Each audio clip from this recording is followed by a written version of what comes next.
Hello, good evening, and a very warm welcome to Tech Talk Tuesday for teachers. And today we're going to talk about inquiry meets intelligence using AI. Well, it's such a wonderful topic, and I'm so excited to have you here. Also, excited because I'm talking about inquiry based learning, and that's one of my most favorite pedagogical way of teaching. So today's conversation is all about how inquiry meets intelligence. And in this age of AI, where answers are like instantaneously available and information is abundant, I think understanding that how does inquiry meet intelligence and how can we become more efficient and proficient with inquiry based learning is significantly important.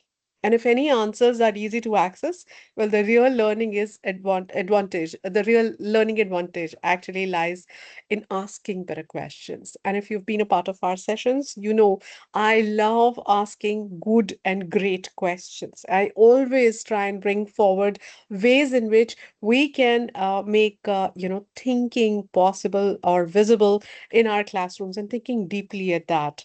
So today we are trying to use inquiry to prepare our learners to understand, critique, connect, take a deep dive, and apply to be able to make sense of the world around them. Oh, I forgot to introduce myself. My name is Meenakshi Oberoi, and I'm the CEO and founder of Pedagogics, and it is a privilege to be meeting you here today. I will request everyone to kindly introduce yourself in the chat window, and myself, along with Kamal Preeta here, who are watching and keeping a very strong eye on the chat window. So while I talk about inquiry-based learning, what is inquiry-based learning? Why are we even talking about it today? Well, inquiry is basically, like I said, learning to ask better questions, staying curious. So if I were to ask you and invite you to go ahead and give me some words related to inquiry, go ahead, use the chat window to do so. I'm sure these are some of the words that will come up. And in this world where we are rewarding speed and efficiency and we are looking forward to instant responses, I think inquiry has a newfound place because every generated response is something that we do not want everyone to accept. And we want them to think about what has been presented. It actually challenges the whole notion that good learning is measured by how fast we can arrive at an answer. And that's exactly what we are doing with generative AI. Instead, inquiry will help us to pause, think, and possibly even remind us that depth matters more than velocity. Honestly, are we really looking at how quickly we can respond to a question, or are we really looking at how much in depth or what kind of weight does your response hold, or what kind of or your learning hold? So finding answers quickly can actually satisfy me, but I think curiosity over there is only momentarily. So if I need this curiosity to turn into learning and I should be able to grow in my capacity, it is through understanding, it is through thinking deeper about what am I learning and why am I learning this and how am I going to learn on my own, are some of the inquiry based learning shifts that we are going to focus on through this session today. Today's session might be a little shorter than others because I want to give you a lot of time to think about it and practice on your own as well. So I'm going to offload many things to you, and my focus will be not just knowing what we know, but to be able to help you understand how we can come to know about it. So it teaches learners that questions are not to be questioned or to check your knowledge. It is also to understand the gaps that are present, or the words that are really not mentioned over here, and there is a lot of thinking to do about the thought that has been presented to you. For example, this sentence that has been presented to you, which says, inquiry is learning how to ask better questions and staying curious long enough for understanding to grow. That's just a sentence. There is so much thought hidden behind it, which I've been able to deliver to you right now.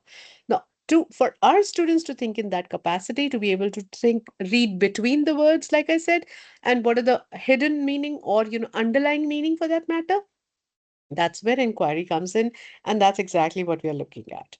So while we look at inquiry-based learning, we want that when learners ask questions, we should be able to confidently say that they learning is becoming more meaningful on, and students are not just asking for the sake of asking. Better questions are always not bigger questions, right? They are more sharper, they're more intentional, they're more impromptu sometimes, and also more connected because they just found a connect. So we invite multiple perspectives in our classroom, we encourage exploration rather than just asking them to recall what they already know. We also evolve and in our understanding by deepening understanding about a particular topic. So for today's session as well, I picked up a topic and we will go into deep diving, and you'll see how whatever I'm talking will make a lot of sense.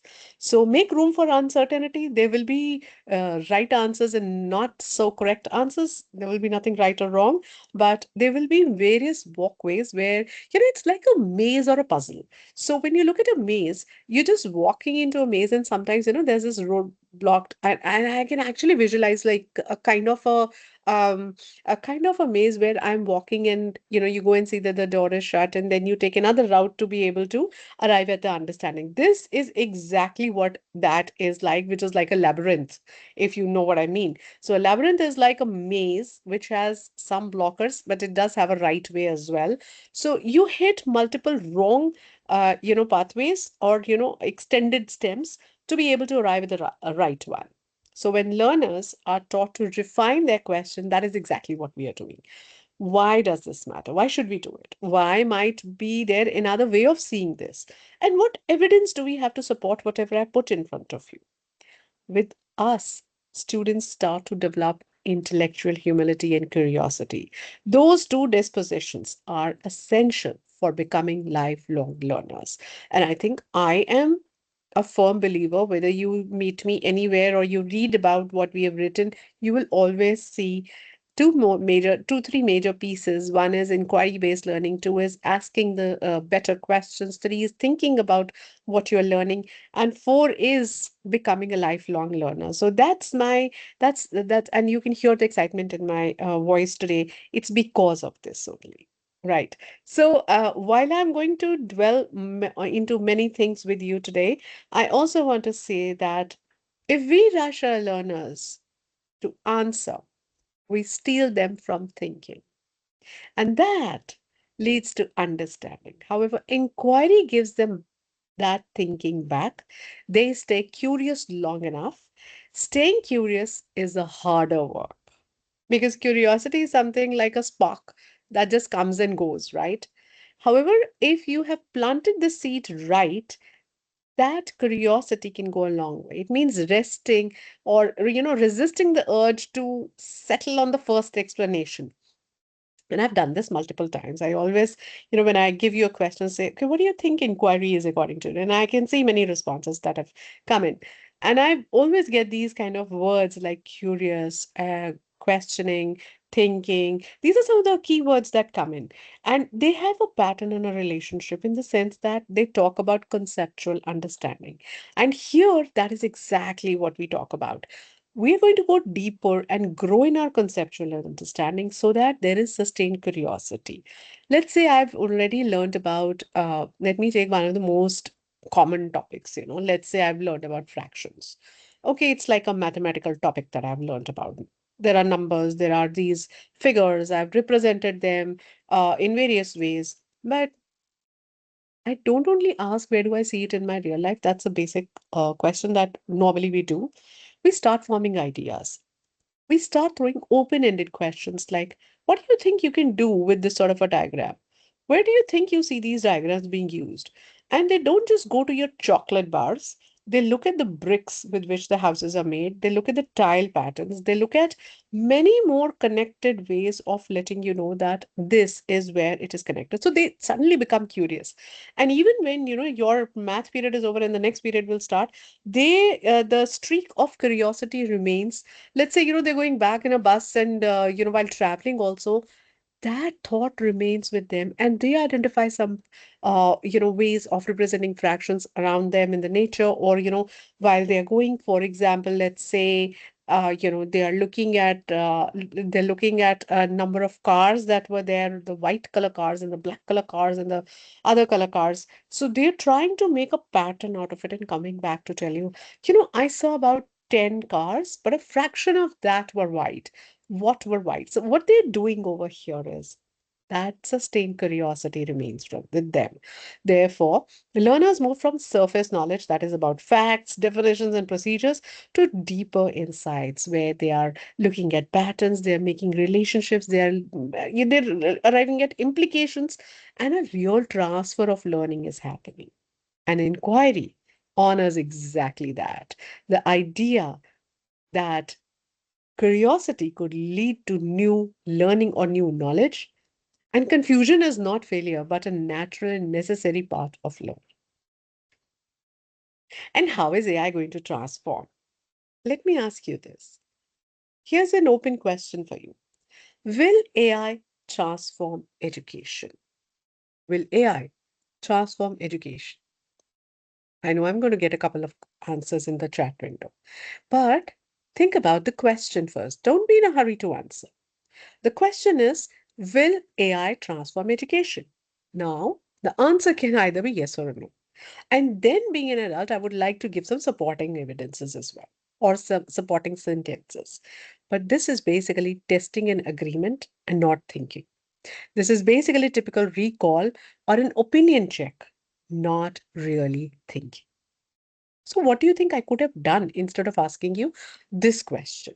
Maybe I could have asked you, in what ways might AI transform education? Or how might AI reshape teaching learning practices without compromising student agency? You see, the second set of questions, second and third, what I've asked you, that invites exploration, not just a single answer. It encourages evidence, it encourages perspectives, and it encourages context. It brings about an open space for ethics, pedagogy, and agency to be in the forefront. Which question, and I think needless to ask, which question invites thinking, which shuts it down? What invites thinking is question two and three. What shuts it down is, will AI transform education? Yes, of course it will. No, it may not. You pause over there. Yeah. So while I put these two, this simple contrast powerfully demonstrates that why inquiry begins with a quality question. It just sets the tone for deeper thinking about AI and about learning. Yeah. So I'm going to take this further. And what is the role of the teacher? How is it going to transform? The role of the teacher over here is to design provocations. What are provocations? Those are the warm-ups, those are the startups. How do I start my learning? What are the hooks that I can create? Those are the provocations. How can I provocate the students to think?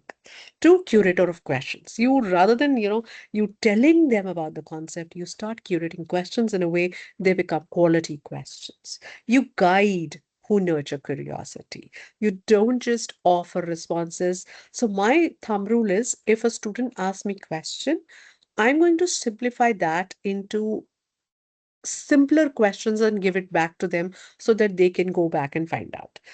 I refrain from offering them direct answers. So professional who knows when to intervene and when to step back is an inquiry-based educator. Of course, we were not born like this. We were not taught about all of this, but NEP 2020 and NCF 2023 lays a lot of emphasis on that. And therefore, when we don't know anything, what do? Well, we go to Copilot Chat and we ask Copilot Chat, what do you think is inquiry-based learning? We know about it. We grow in our capacity professionally, and then we start designing inquiry-based learning. How do we do that? Inquiry-based learning has stages. For example, we said, provocation, and what is it that I should open my class with so that students are curious about what they are learning, not just, listening to what they are being told. Now, while we do that, I have a set of, prompts that are already ready with me. I'm going to take those prompts and I'm going to go ahead and take these to Copilot and I'm going to ask these questions. Okay. And I'm going to go back and forth into this screen and Copilot like I always do. I it is my to-go place to be able to plan. So what I'm going to do is I'm going to go to Copilot and I'm going to plant my question over there. I know you will be able to see my screen very soon. There you go. My screen is visible and here's my question. So my question is that I want Copilot to help me with three inquiry provoking questions, okay, for grade 5 students who are learning about migratory birds to spark curiosity. Please note, my purpose is very clearly defined. Every time I go to Copilot, I ask teachers, please do not give away your prompt without defining your purpose. Here, what do I need? I need three, inquiry provoking questions. For whom? For grade 5 students. About what? About migratory birds. To do what? To be able to spark curiosity, to connect to their prior knowledge, and create an emotional engagement with the topic. Okay, so let's say I will just add this, although it's not even required, but I just added that. Now, what I'm going to get over here are amazing inquiry questions. I've written three, you could write five, you could even write 10 to choose from. And remember, HI is always going to be above AI. Therefore, when you get these questions, they may be or may not be relevant, right? Why can we not have multiple questions to choose from? So don't just restrict yourself to three. Why I restricted myself to three was because I knew it's going to fit into the screen while I'm talking to you, and I want to discuss these with you. Yeah. So you go ahead and ask for as many as you want to be able to choose the right one. Now, look at the first question. Have you ever seen birds disappear from your neighborhood? Now, this is something we all ask in a class, yeah? In one season and return in another. Where do you think they go? And why might they come back? Do you see the extension? You build on observation and everyday experience. Your next question is, if you had to travel thousands of kilometers without a map or a phone or a GPS, what challenges would you face and how do you think migratory birds manage this journey? Now, this question may not be very relevant to what you are teaching, and I know the syllabus, right? So I may eliminate this one, I may not take this one. Look at the third one. How would you feel if the place you visit every year suddenly becomes unsafe? What might make a bird decide it's time to fly far away? I think for me, this is one of the most striking questions that I could ask my students. And I would say, elaborate on this and give me more questions to build on the concept. There you go. Now you have a starting point. I chose to start here and then I go deeper. But do remember, I remain inquiry based. I did not even write that. Why? Because I'm already asking for more questions, and more questions is what I had asked for inquiry based. Therefore, it already knows you're going to have a layered inquiry questions. Now, if you see, this has given you enough food for thought and points to talk about. You can even give it to different groups. It is giving you many more connected questions. You can go ahead and take connecting to prior knowledge, wonder like a thinker, building emotional connect, and thinking like a scientist, or probably extend to human nature relationships. Now, go back to your classroom, give students in a group of four, they don't even need to move, okay? In a group of four, give them different lenses to analyze migratory birds from, and then share that understanding. You see how far, how deep, and how wide have we gone in just one simple concept? That's exactly what I'm talking about when I say inquiry based learning really takes you deeper rather than staying on surface. You're literally not just scratching the surface, you're going deeper, digging deeper into it to understand what do you think, not just what do you think migration is, how do you think it happens, why do you think it happens, when do the birds actually know that they need to migrate, and while they don't even talk, how do they even communicate to each other that they need to go which direction to go to or wherever they need to go to? Yeah. So depending on, like, you're covering the same lens, but not from the lens of a GPS. You're covering it from the lens of probably looking at, if they do, how will they find their direction? So while you're doing that, you are still sticking to your natural sciences, but you are taking a deeper dive into another aspect of it, which is directions or seasons, and you're subtly getting into that. Yeah. So while you were looking at these, what did you actually promote over here? You promoted curiosity, you promoted thinking, you promoted transfer of learning. AI just expands that access for you. But inquiry sharpens your intent. just curiosity, empathy, and wonder, not just facts. Here's another one. And I'll invite you to, try these as well. I'm just going to give you a couple of these prompts, and then Kamarpreet will share these prompts in the chat window with you for you to try these. Create a three inquiry provoking questions that I'm keeping same. You see, now this time my lens is changing. My purpose is changing. What do I need to do? I need to gather information. I need to build their background knowledge and I want to explore some questions. So here, the teacher prompts are that what do we need to find out, in this chapter to be able to build that understanding? And what kind of information will my students need to be able to understand why birds migrate? How can we check if this information is reliable? Also, for students, it'll be why do birds migrate? Where do migratory birds go? How do birds, know where to fly? Do all the birds migrate in the same way? And do all the birds even migrate? Or some birds like pigeons are always around, right? So, what is it that I need to find out about? What happens to the birds that don't migrate? So, explaining them about bird migration in simple language is one thing, but listing reasons with examples and then inculcating deeper thought to find out more is something that what we are doing with questions over here. So the inquiry is right now in finding out more. Probably, make a simple map of migration and see what route are they following, what's the weather like over there, why are they shifting over there, are there enough water bodies there, is there food for them? All of those things will come.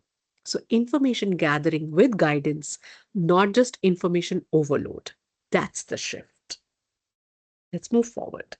If we were to move forward, my third lens or purpose would be how do I make sense of ideas? I have so much information that I've gathered now. How do I identify patterns and connections? That is, what patterns should I notice in migratory birds? Then probably, there is a group of birds that's flying. Are there only these many birds who are, let's say migratory birds like any particular type of bird that migrate? Which information answer should tell me how and why? And then, a lot of reflection over here. I used to think that all birds migrate, but no, all birds don't migrate. Now I think there are few birds who do not need to migrate. Why? Because their body regulates their temperature and how, right? Most migratory birds seem to go in a particular direction or go according to the seasons or the weather.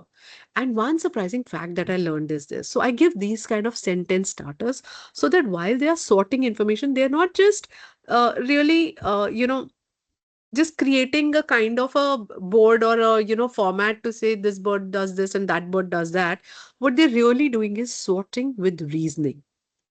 What they're doing is making a comparison between migratory and non-migratory birds. Conceptual understanding begins. They understand the causes, the relationships, and understand the patterns as well. Yeah, you see how inquiry based learning is going deeper and wider here, also making a lot of sense. Now, my next lens is how do I now deepen their thinking, help them apply this learning and extend their inquiry so that they keep doing this on their own? So, what new questions do you think I should be asking them? What do you think I should ask them to make connect this with? For example, I connected with climate, weather, or human activity, or climate change, or what problems do you think they might face while migrating? Do all the migratory birds remain the same when they migrate, or do they some of them go to another place to lay eggs and their families expand? So what happens if the birds don't migrate? That's also another question that we must ask. And how are these birds and humans connected? So explain how climate change affects these migratory birds, not just factually, but talking about relevance, talking about real world connections, talking about create a day in the life of a migratory bird. Oh, I would love that journal, right? So that transfer of learning happens. If I were to take this further, I would want to synthesize their learning by now. I think they've learned in various different ways. You need to bring it all together and probably even scaffold learning. So they need to now articulate their understanding. What are the big questions that I should be asking them? How would you explain migration to a younger child? And why is migration important to bird survival? Do you think they can do without migration? So I would give sentence starters to students like migration helps birds because, or one key idea about migratory birds is this, or migration shows us that something, it also happens in humans, it also happens in animals. Does it only happen in birds because they fly away? Help me write a clear explanation of migratory birds is what I'm going to ask as a prompt. Or give me sentence starters for a conclusion on migratory birds. What is happening here? I am trying to consolidate, I'm trying to factualize with in depth understanding and create a meaning that is named and shared with everybody. Last but not the least, metacognition is most important piece.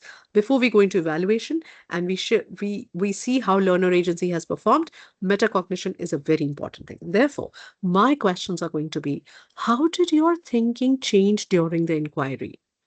Hmm? Which question was most powerful for you?